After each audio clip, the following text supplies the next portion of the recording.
I should have left the brick where I found it. That's the part one keep coming back to. Not the noises.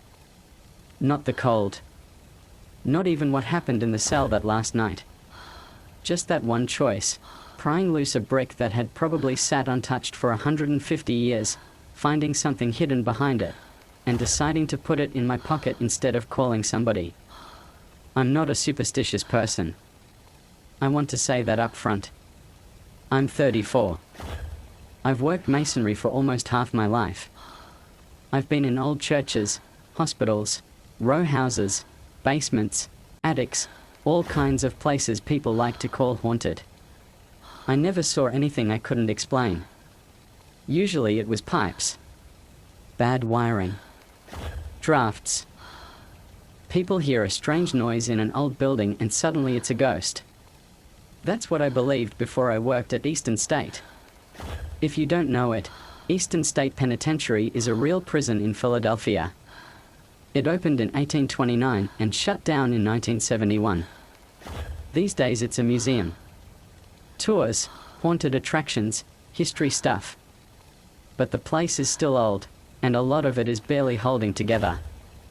Every winter, after tourist season, they bring crews in to patch walls, reinforce sections, clean up damage, whatever they can get done before spring.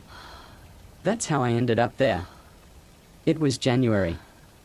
My boss called and asked if I wanted 6 weeks of steady work in Philly doing restoration and brick repair.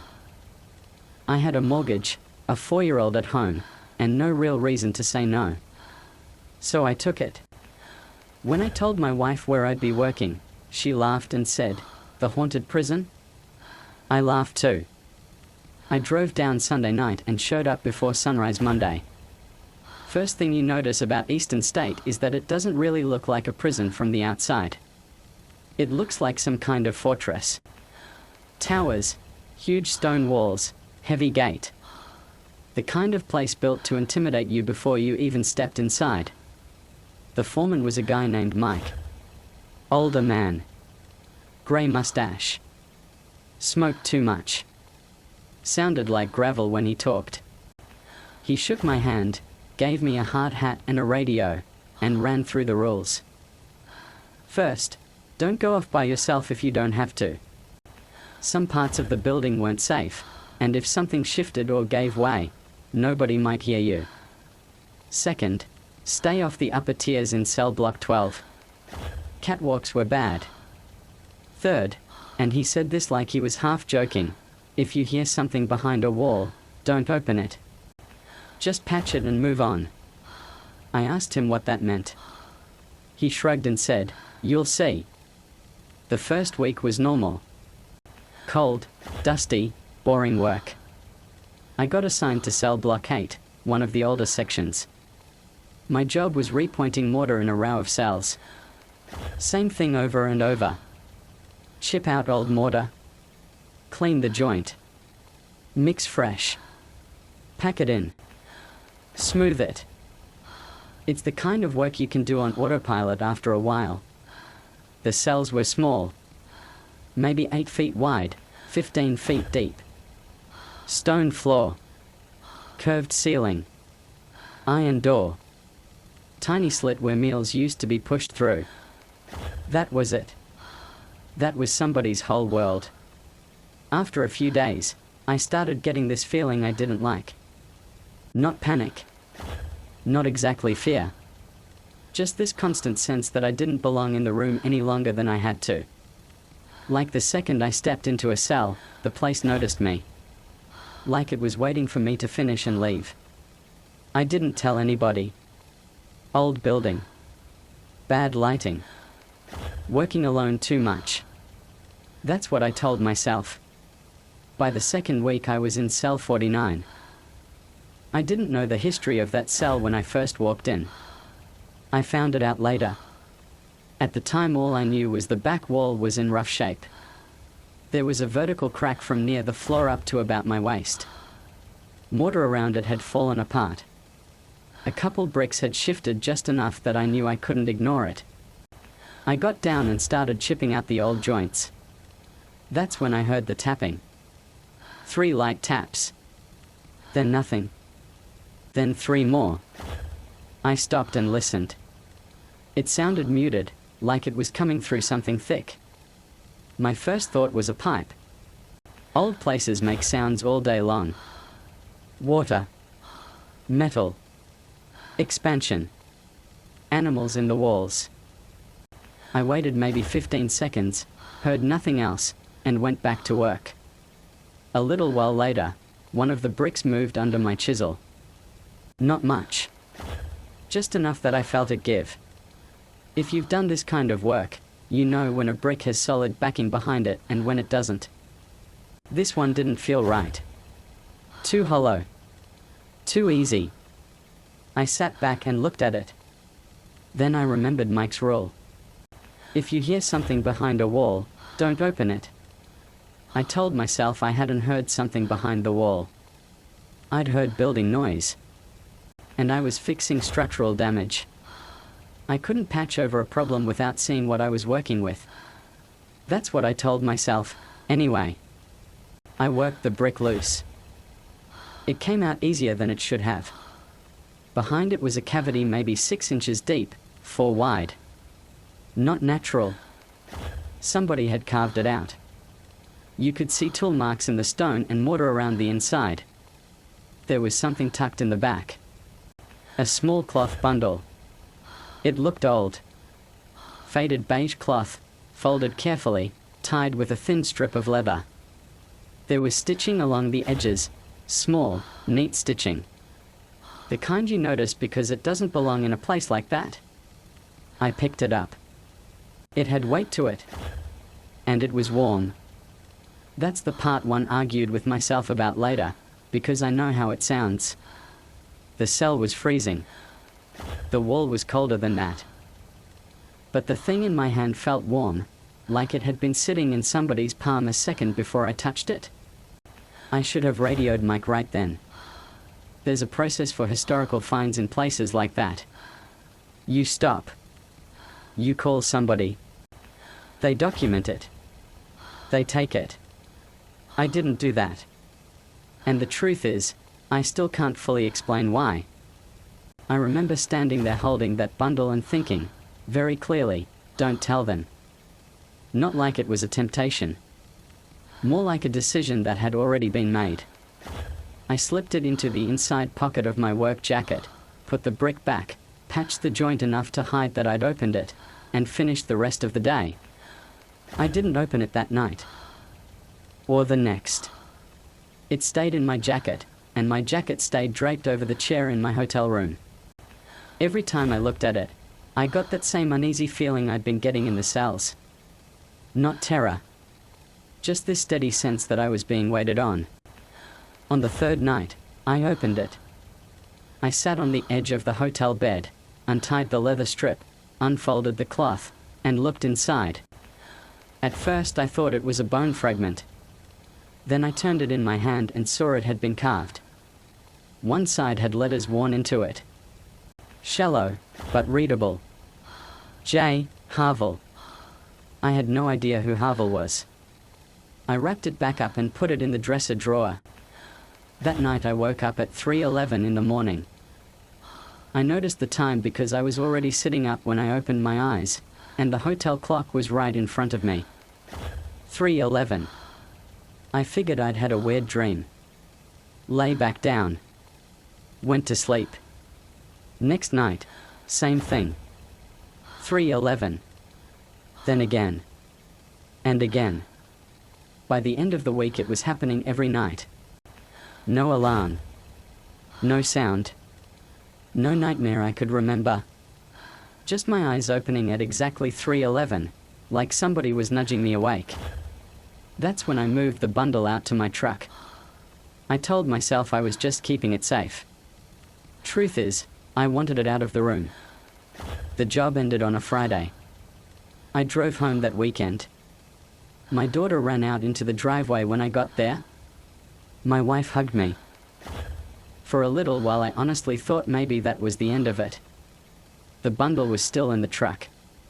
I was home. Normal house, normal light, normal noise. That night I woke up at 3:11 again. My wife was awake too. She was sitting against the headboard holding her phone, and before I even said anything I could tell something was wrong. She asked me, very quietly, "Were you just standing there?" I asked where. She said, "At the foot of the bed." I told her no. I'd been asleep. She looked at me for a second like she was trying to decide if I was messing with her. Then she said she'd woken up because she heard me talking. At first she thought I was on my phone or sleep talking. Then she realized I was standing up, just standing there in the dark, and she grabbed her phone because she didn't know what else to do. She played the video. It was dark, but you could make out my outline at the foot of the bed. Arms hanging at my sides. Head tilted down slightly.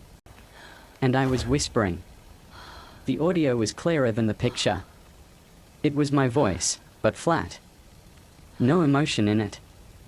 Just the same word repeated over and over in a low whisper. Havel. Havel. Havel. My wife asked me what that meant. I told her I didn't know. This time she didn't laugh. She didn't roll her eyes. She got angry. She said, "What did you bring back?" I told her I hadn't brought anything back. That was obviously a lie, and we both knew it. She asked me again, louder this time. Said if something was going on and our daughter was in the house, I needed to tell her right now. So the next morning I went out to the truck planning to grab the bundle and get rid of it. It wasn't there. I emptied the glove compartment. Checked under the seats, in the center console, in the toolbox, behind the back seat. I went through everything twice. Nothing. Then I went inside and checked my jacket, dresser, work bag, kitchen counter, the laundry room, anywhere I might have put it without remembering. Still nothing. That afternoon I took my daughter with me to the grocery store. I was distracted the whole time. When the cashier handed me the receipt, the total was $49.49. That bothered me more than it should have. Not because of the number by itself. Just because the second I saw it, I knew what I was thinking about. I drove home feeling stupid and tense at the same time. When I pulled into the driveway, my daughter pointed out the window and said, "Daddy, who wrote that?" There was a number chalked on the concrete. 49. Big, crooked, messy. We didn't own chalk. I asked my daughter if she'd done it. She shook her head and said, "No. The man by your room did." I asked her what man. She said, "The one from last night." I'm not going to pretend I handled any of that calmly. I didn't. I got her inside. Locked the door. Checked every room in the house like that was going to help. Then I told my wife I had to take care of something and drove back to Philadelphia. I didn't stop the whole way. I didn't really have a plan. I just knew two things. Whatever had started was tied to cell 49, and if the bundle was anywhere, it was back there. I can't explain how I knew that. I just did. By the time I got to Eastern State, it was close to 11 at night. Gates were locked. Place was shut down.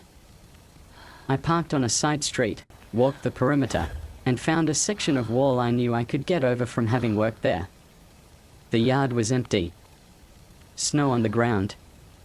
Thin crust on top that cracked under my boots. Every step sounded too loud. I used a service door I knew never latched right. It opened after a hard shove. Inside was black. Not regular dark. The kind of dark where your flashlight feels weak the second you turn it on. I knew the layout pretty well by then, but even so I got turned around once before I found Block 8. When I stepped into the corridor, I stopped. It was dead quiet. That's one of the worst things I remember. Not the cold. Not what I saw later. The quiet. Big old buildings make noise. Drips. Wind. Settling. Somewhere, something. But that corridor was silent in a way that felt wrong, like everything inside it was listening. I walked toward cell 49. The door was open. I knew I hadn't left it open. I knew the staff locked sections down after hours. There was a padlock on the floor just outside the cell. Not broken. Just opened and set down. There was light inside. Warm yellow light, like from an old lamp or candle. It moved a little against the wall. I stepped closer and looked in. A man was kneeling in the cell with his back to me, working on the wall I had repaired. He was wearing my work jacket. I knew it was mine because of a tear on the right elbow and a patch of dried mortar dust on the shoulder that I'd never gotten out. I could even see the inner pocket where I'd first put the bundle. He was using a small chisel. My chisel. And he was working exactly the way I work. Same angle, same rhythm, same habit of brushing dust aside with the side of his hand every few seconds. Every part of me said run. I didn't. I heard myself say, "Hey." He stopped. Didn't turn around. Just froze for a second, then carefully set the chisel on the floor. Then he said, "Almost done." It was my voice. Not close to my voice. Not similar. It was my voice the way it sounds on a recording. I said, "Turn around." He didn't. He stood up slowly, still facing the wall. Same height as me. Same build. Same way of standing, weight pushed onto the right hip because of my bad knee. Then he said, "He just wants out, Daniel." My mouth went dry. The man reached up and pulled the brick free. The mortar I'd packed around it should have held. It should have taken force. It should have cracked. Instead it just fell away in dry crumbs. The brick dropped to the floor. And from the darkness behind it, something put a hand out. I know what I saw. A hand. Pale. Thin. Too smooth looking. Skin stretched tight in a way that didn't seem human anymore. The man in my jacket took its hand like he was helping somebody step over a threshold. I never saw the rest of it. The light went out right then. Everything went black, and the temperature in the cell seemed to drop all at once. I felt something move past me, not brushing me exactly, not touching me, but close enough that my body reacted like it had. Like standing too near traffic when a truck goes by. Then it was over. Silence again. I clicked my flashlight back on. The cell was empty. The jacket was on the floor, folded. The brick was down by the wall. The cavity was open. And the bundle was gone. I picked up the jacket. Picked up the chisel. Picked up the brick. In the corridor, sitting beside the wall where I could have sworn I hadn't left anything, was the mortar bucket from that job. It should have been hard and solid after 6 weeks in January cold. It wasn't. When I pushed the trowel into it, it gave way like it had been mixed that evening. I remember just staring at it for a second. Then I stopped asking questions. I set the brick back and sealed the wall. I worked slowly. Carefully. Better than I had the first time. I packed every joint hard.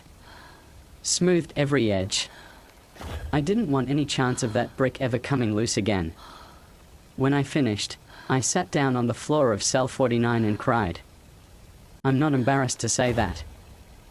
I cried like somebody who finally understood he'd made a mistake that couldn't be undone. I don't know how long I sat there. But when I finally started to get up, I heard 2 voices right behind me. One was mine. The other wasn't. Both of them said, very quietly, "Thank you." After that, my memory gets bad. I remember the wall. I remember crying. I remember those voices. I do not remember leaving the prison. I don't remember climbing back over the outer wall. I don't remember getting into my truck. I don't remember the drive home. What I remember next is opening my eyes in my own bed at 3:11 in the morning with my wife asleep beside me and my work jacket in my hands. That was it. Things got better after that, at least on the surface. My daughter stopped mentioning the man. No more chalk. No more waking up standing over the bed, at least that my wife told me about. My wife knew something had happened. She still does. But she stopped asking after a while, and I never offered an explanation because I didn't have one that didn't sound insane. I should be able to end it there. I want to end it there. I want to say I put something back where it belonged and whatever followed me home went with it. But about a month later, I was cleaning out my work jacket before throwing it in the wash. I checked the inside pocket. There was a small cloth bundle inside. Same faded beige cloth. Same tiny hand stitching. Same thin leather strip. Smaller than the first one. Lighter too. I never put it there. I haven't opened it. I tried to get rid of it once. Drove an hour to a landfill, stood at the edge of the dump, took it out of my pocket, pulled my arm back.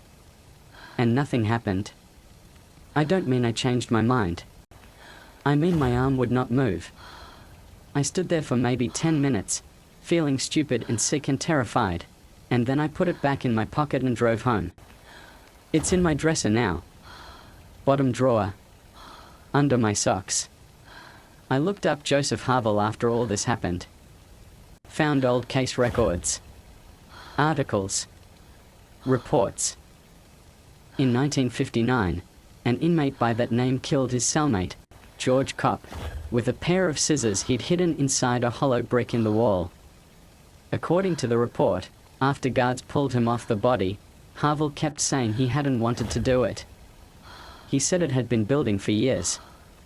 He said he had to put something of his in the wall so it would let him go. That line has never left me. Because that first bundle, the one I found behind the brick, had his name carved into the object inside it. Something of his. Left in trade. And now there's a second bundle in my dresser. One I never made. One that showed up after I sealed the wall again. I haven't opened it because I'm almost certain that if I do, there'll be a name carved inside. And I'm afraid it'll be mine. The worst part is I still think I'm me. I go to work. I eat what I've always eaten. I know my wife. I know my daughter. I remember my life. I love them both. Most days I feel normal. But once in a while, usually late at night, I'll realize I'm standing somewhere in the house and I don't remember walking there. Kitchen. Hallway. One time outside my daughter's room. And sometimes I'm whispering. I never catch the words in time. By the time I fully wake up to what I'm doing, I've already stopped. My wife told me, weeks after the fact, that she heard me one night in the hallway outside our daughter's room. She said I was whispering a name the way I'd whispered Havel's name that first night. I asked her what name. She looked at me for a long time before answering. Then she said, Daniel. She said I kept repeating it like I was trying to get someone's attention. Like I was waiting for him to answer. So yeah. I should have left the brick where I found it. If you ever work in a place with real history, not fake haunted house history, but the kind where terrible things actually happened, and you find a wall that's been opened from the inside, and behind it there's something wrapped up carefully and stitched shut like it was meant to wait there forever. Leave it alone. Patch it over. Walk away. Some things were sealed in for a reason. And some things, when you let them out, don't leave empty-handed. Sometimes they leave part of themselves in you. And sometimes they take something with them when they go.